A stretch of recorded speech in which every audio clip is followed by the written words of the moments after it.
کھانا پینا چلنا پھرنا ہر چیز غیر مسلموں کے طریقے کی طرح ہو گیا ہے۔ اسی لیے اللہ کے پیارے نبی صلی اللہ علیہ وسلم فرماتے ہیں، سنن ابو داؤد کتاب اللباس حدیث نمبر 4031، عن ابن عمر رضی اللہ عنہما قال، حضرت عمر رضی اللہ عنہما بیان فرماتے ہیں، قال رسول اللہ صلی اللہ علیہ وسلم،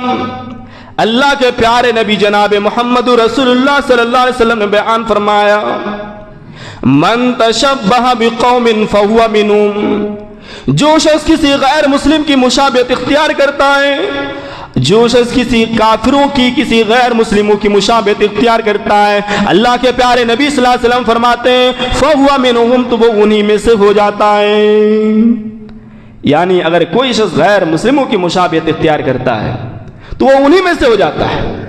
اس لیے ہمیں غیر مسلموں کی مشابہت اختیار نہیں کرنی ہے۔ اس حدیث کا حکم کیا ہے؟ اس حدیث کے بارے میں علامہ البانی کہتے ہیں ھذا حدیث صحیح، یہ حدیث صحیح ہے، اور صحیح حدیث کہتے ہیں متصل سندہ بنقل العدل ضبط الى منتہا من غیر شذوذ ولا علت قادحہ، کہ ایسی حدیث جس حدیث کے راوی بالکل عادل ہوں اور وہ خفیف الضبط نہ ہوں، بالکل سچے راوی ہوں، اس کو صحیح حدیث کہتے ہیں۔ تو پتہ چلا کہ حدیث صحیح ہے، اس لیے حدیث قابل حجت ہے۔ تو آج ہم مسلمانوں کی حالت بالکل خراب ہو چکی ہے، ہر چیزوں میں ہمارے مسلمان غیر مسلموں کی کاپی کر رہے ہیں۔ اسی لیے اللہ کے پیارے نبی صلی اللہ علیہ وسلم نے پیشن گوئی کی تھی کہ ہماری امت جو ہے پچھلی امتوں کی کاپی کریں گے، ان کی جو ہے مشابہت اختیار کریں گے، جیسا کہ اللہ کے نبی صلی اللہ علیہ وسلم کی حدیث ہے، صحیح بخاری کتاب احادیث الانبیاء حدیث نمبر 3456، عن ابی سعید خدری رضی اللہ عنہ قال، حضرت ابو سعید خدری رضی اللہ عنہ بیان فرماتے ہیں، قال رسول اللہ صلی اللہ علیہ وسلم، اللہ کے پیارے نبی جناب محمد رسول اللہ صلی اللہ علیہ وسلم نے ارشاد فرمایا، لَتَتَّبِعُنَّ سُنَنَ مَنْ كَانَ قَبْلَكُمْ،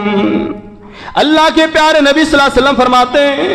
کہ میری امت پچھلی امتوں کی جو اتباع کریں گے، اس کی پیروی کریں گے، شبرن بھی شبرن، اگر وہ ایک بالش چلیں گے تو میری امت بھی ایک بالش چلیں گی، وزراعن بھی زراعن، اگر وہ ایک ہاتھ چلیں گے تو وہ میری امت بھی ایک ہاتھ چلیں گی۔ اس کے بعد اللہ کے پیارے نبی فرماتے ہیں حتی لو دخلوا جحر ضب لاتبعتموہم، اور اگر وہ قوم اپنے جو گوہ کے گوفے کے اندر داخل ہوں گے، اگر بل کے اندر داخل ہوں گے تو میری امت بھی اس کی پیروی کرتے ہوئے اس کے اندر داخل ہو جائیں گے۔